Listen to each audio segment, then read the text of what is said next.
Capricorn, hi! Welcome to Mr. Queen PH. At ito ang inyong weekly reading for July 15 to 21, 2024. If you are interested in private readings, meron tayong link sa description at sa pinned comment. Pakicheck nyo na lang yung information kung paano mag-book for a private reading. So, tinan natin, Capricorn, what's up with you this week? Anong ganap? Overall energy. The Nine of Pentacles. Wow, Capricorn. You are enjoying the fruits of your labor. Yung iba sa inyo, you will experience ngayong week na to yung fine dining. Lalabas kayo with your people, yung mga mahal sa buhay nyo. Yung iba naman sa inyo, single, pero masaya kayo, no? Kasi kayang-kaya nyong pangalagaan yung sarili nyo. Oo. Na-enjoy nyo ngayon yung peaceful time with yourself. Some of you, maaring bibili kayo ng mga bagong appliances o kaya naman mga furnitures, kagamitan sa bahay. Lalo na kung ito ay para sa inyo. Para sa inyong sariling space. Oo. Let's see your challenge. Nine of Swords. Okay, Capricorn. What is keeping you up? Bakit kayo puyat? Yung ba sa inyo, nag-aaral, marami kayong, yung iba dinadala nyo yung trabaho nyo sa bahay. O kaya you are working from home. 'Di ba? If you are working from home, I advise na magkaroon ka ng space somewhere sa bahay mo na yun yung workspace mo para hindi ka nagugulo, no? Kumbaga, ano siya, parang office mo siya, nagkataon lang na nasa bahay ka. Oo, at saka kapag nagtatrabaho ka, i-communicate mo sa mga tao sa paligid mo, no, sa bahay na huwag kang istorbohin. Kasi may mga, ano yan, kapag tapos ka na, edi saka ka nila istorbohin. Pero pag nasa trabaho ka, huwag ka magpa-istorbo para makapag-focus ka sa trabaho mo. O, some of you naman, pwedeng, ayun, sa work, masyadong maraming, demands sa'yo. Yung iba, pwedeng marami lang kayong iniisip. Kaya nagkakaroon kayo ng insomnia. O kaya naman, lagi pa rin kayo nagsi-cellphone, kahit nasa higaan na, nasa bed na, hanggang sa malaglag yung cellphone sa mukha nyo. Bukod. Oo, ganon. Let's see your opportunity. Seven of Pentacles. Okay.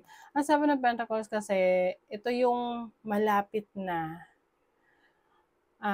Malapit mo nang makuha yung resulta ng goals mo.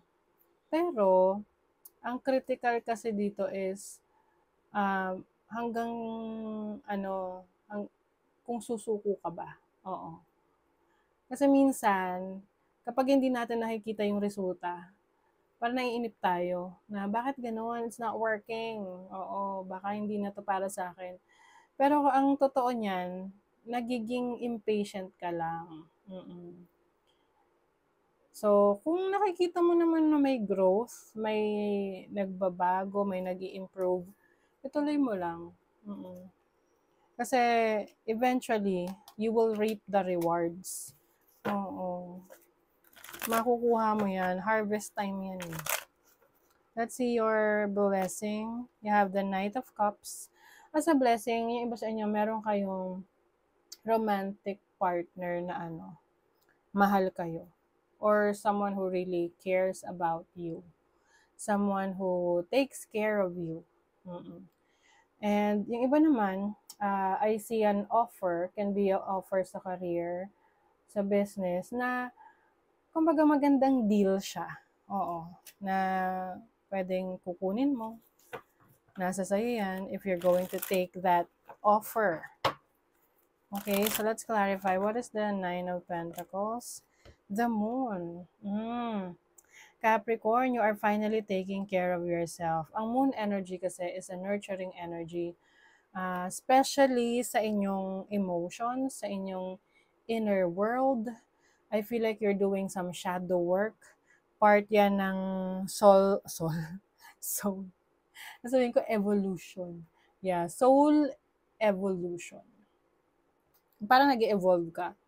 And part of that evolution is getting to know yourself deeply in a soul level, no?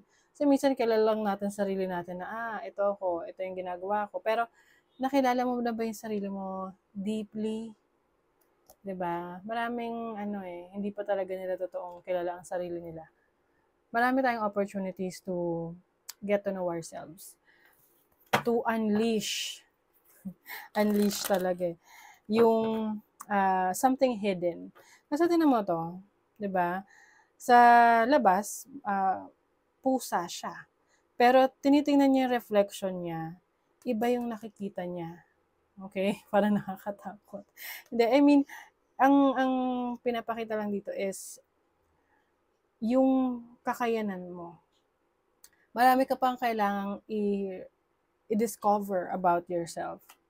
And I think magagawa mo lang yan kapag nag-focus ka sa sarili mo. But it doesn't mean na sarili mo lang iisipin mo. Syempre, ang ibig lang sabihin yan, may time ka para sa sarili mo. Nakilalanin yung sarili mo. Know thyself. What is the Nine of Swords?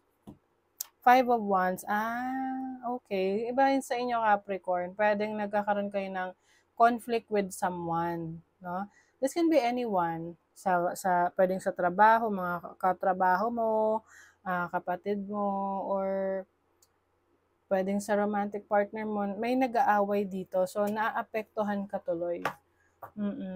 Lagi mong iniisip sa gabi. Yung iba naman sa inyo, meron ditong masyadong competitive, no? Yung tipong gusto mo siya, ikaw yung number one. Oo, I mean, okay lang naman yun. Ayan, as long as gagawin lang natin yung inspiration, kumbaga, meron tayong tinatawag na healthy competition. So, kung masyado ka nang mag-o-obsess about always being number one, you will never be good enough para sa sarili mo. Parang laging may kulang. So, what is the Seven of Pentacles? Nine of Cups. This is your opportunity to breathe in, breathe out, magkaroon ka ng time for yourself. This is vacation. So, pwedeng meron kang pupuntahan na place na kung saan you will just enjoy, have fun. Pwedeng you will go to the beach. There's also a wish fulfillment. So, ang nakikita ko rito na wish fulfillment mo is yung resulta na gusto mong mangyari doon sa plano mo, sa mga ginagawa mo. You are finally seeing it. Nakikita mo na yung resulta na yan.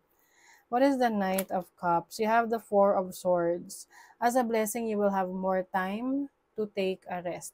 So, siguro itong challenge mo na to kung paano ka magkaroon ng maayos na tulog, you will be blessed with good sleep. Siguro, meron kang mga gagawing actions like, nakikita ko rito may mag-offer sa'yo. Let's say, sabihin niya, uy, Capricorn, subukan mo to, inumin mo to. Minom ka ng melatonin o kaya ng, magnesium glycinate. Para makatulog ka ng maayos. Or parang meron siyang tip na ibibigay sa'yo on how to sleep well or on how to sleep better. Okay? So, let's see what else, Capricorn. Money, career, finances. Oh, you have the Sun. Happiness, fulfillment. You have the Three of Pentacles. Wow. So, yung iba sa inyo, kung meron kayong mga kasama, katrabaho, collaboration, sa mga project, this is going to be successful. Yung iba sa inyo, merong kontrata na marirenew. Nasa sa inyo na yan kung re-renew nyo. You have Judgment and the Two of Pentacles when it comes to your relationship. I think meron kayong major decision sa relationship ninyo. Kung yung iba sa inyo, hindi kayo masaya sa situation nyo with your person, pwedeng kayo ay magkakaroon ng yung parang i-open nyo yung sarili nyo with your person. Parang i-open. I mean, magkakaroon kayo ng open forum, ganyan. Parang ganun. Parang magsasabihan kayo ng mga totoong nararamdaman nyo sa isa't isa. Oo. And then you have fame, recognition. Wow, you will be recognized. Capricorn. You have, microphone. So some of you, ang inyong career path or yung pinagkakaabalahan nyo may kinalaman sa communication, singing, expression, social media, ayan. Mas lalo kayong ibe-bless dyan. Meron ditong rejection. I feel like this is something to do with your relationship. So pwedeng merong transformation or major change sa inyong relationship na can be romantic, can be sa friends, na you're going to let go of after careful consideration. Ay, parang ano lang parang, parang resignation lang. Surrender, yes. Stop trying to control life. It gets in the way of divine intervention. Yes. Minsan gustong-gusto natin yan eh. We are in control, but limited yung control natin. Anything that is beyond your control, just surrender it kasi merong mas maganda pang plano for you. Okay? So that is your reading, Capricorn. Thank you so much. Bye!